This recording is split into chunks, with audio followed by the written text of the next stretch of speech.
Hello, welcome back to another Studlands video. Today, I'm going to be going over where all the new forge locations are in the brand new rework update. Now, there are some things that I want to tell you guys before we actually get into the tutorial. If you haven't already, you need to do the QB Plains quest line. It's only 4 quests, they should be pretty easy, and then once you've done that, only then can you go ahead and find these forges and actually use them. So let's go to the first one.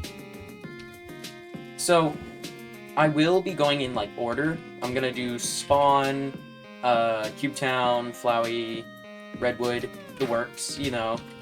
So, first thing that you'll need to pretty much buy anything from the first forge is paper, which is crafted with 1 log. You buy it at QB's variety shop, and you use it for various things. Now, if you don't know where Cubetown is, I'll show you guys where it is directly from spawn. Just walk past this shrine, walk past this guy, and it's here. As you can see, a hardcore player is trying to figure out how to use this. And you can craft twine with the paper that you bought from spawn. You can use this stuff to craft various weapons, steel dagger, swords, great swords, tools even, guns. So that's what you can craft in Cubetown. Alright, so I'm gonna show you which forges are free to use and which you need to do a quest for. There is a blacksmith right here, and if there's ever a blacksmith inside of a building, it is always outlined with a sign. This one, you can craft the gold leaf spear and dagger, along with pretty much all of the leaf weaponry. Now, the next forge isn't too far from here. All you have to do is go up here,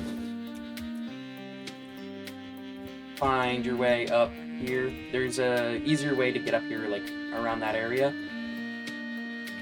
And this guy, the glove enthusiast, you have to do a quest for this guy.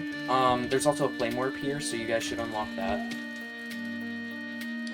And this guy, you can craft the brass knuckles here, and you can craft the basic glove here. So it's pretty useful if you plan on making the brass knuckles or any shields. The final forge for the Flowey area, or for Flowey Fields, is up here. And I believe that this one is also free to use. I might be wrong, but this is where you can craft all of the bee-related weapons, and if you complete that guy's quest over there, you can unlock the hive key, which allows you to go into Jim Bee's Grand Hive. Now, the first forge is up here. You're gonna have to complete a quest line for this one. You have to... I forgot the order, but you'll be able to figure it out. If you guys can't figure out what quests you need to do, then I'd recommend reading what the guys have to say, and then going to the quests that they recommend, and then once you complete a quest, go back to the quest giver, and then they could hint you, they could give you hints on where to go next. This guy allows you to craft most of the Cublin weapons, the Thieves' armor, some of these emblems, the Green Flame Lantern, and the Cublin banner, which is how you enter Duke's Domain. And there is another forge here. I'm pretty sure you can do this one directly. It's Elemental QB's Fire Forge.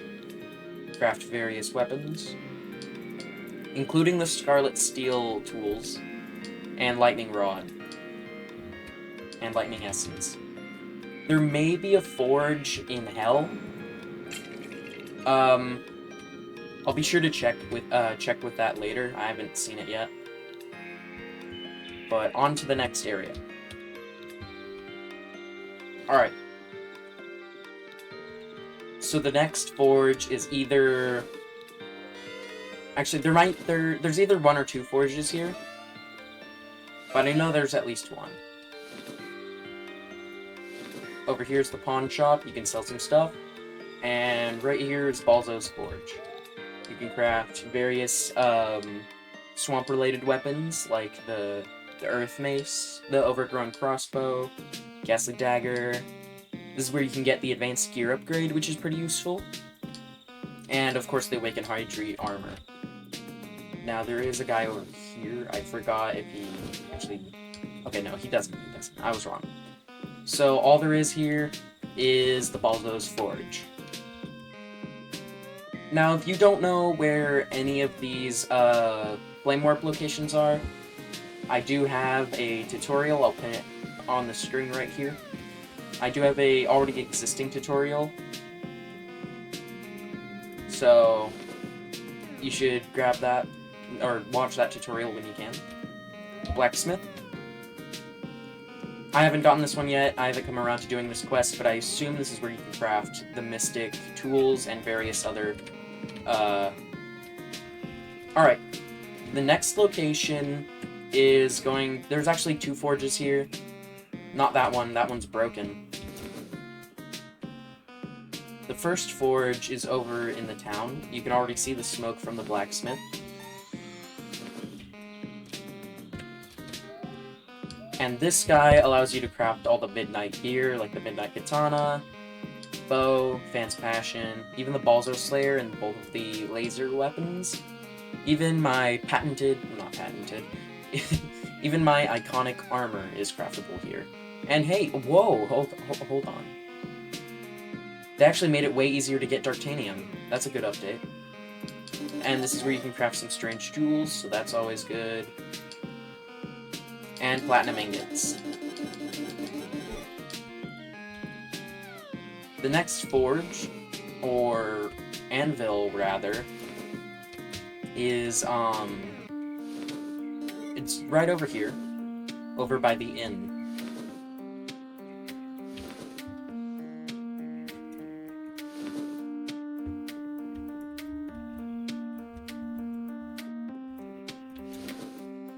Now, there's nothing here right now, but during a starfall, there should be a cosmic anvil in this exact location.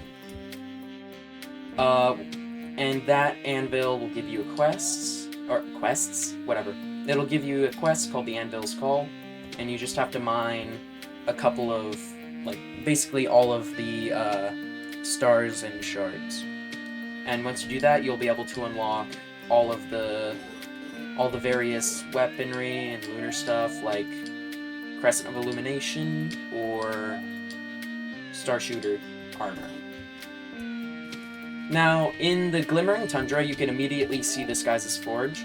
He allows you to craft the frost weapons, and you have to kill the Glacier Giant in order... You have to accept this guy's quest and kill the Glacier Giant. And you might have noticed this guy over here.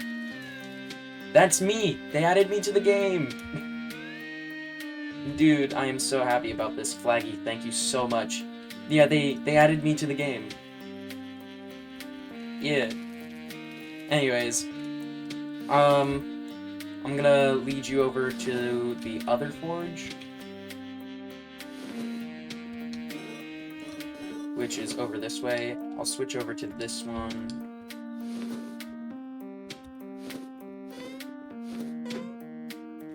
Now, the next forge is in here, in the Arctic Village.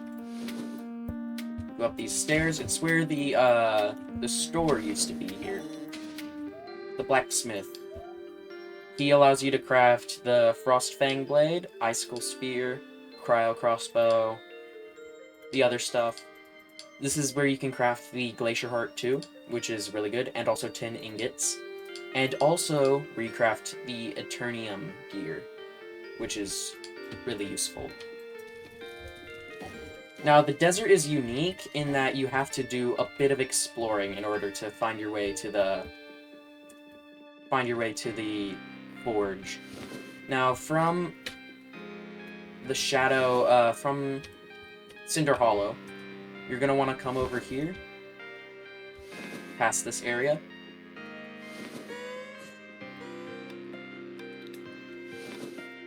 And there's this little mound right here. If you look closely, there's some studs that allow you to climb up it. Go right ahead and do so, and just jump in through the top. This is the new Scorpion Cave. And you're going to want to just run through here and do this parkour.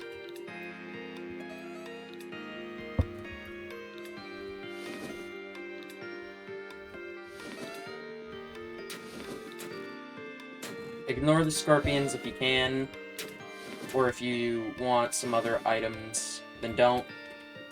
But this is where we find the Denier's hideout. Go ahead and grab this flame warp right here, maybe speak to the Deniers, but this is where you can get the quest for this anvil, which I assume allows you to craft probably unstable cylindry hammer, various rune-swept weaponry, and more. So yeah, come to this guy for that quest, and interestingly enough, these guys have a bunch of perfect cylinders stocked up. And also, this is probably where you craft the silent core as well.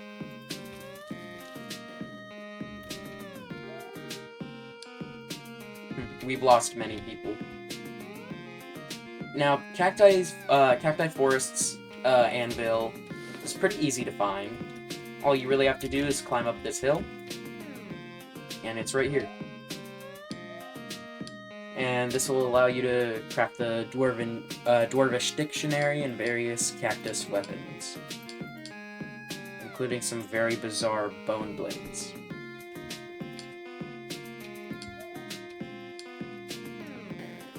Now, the very last one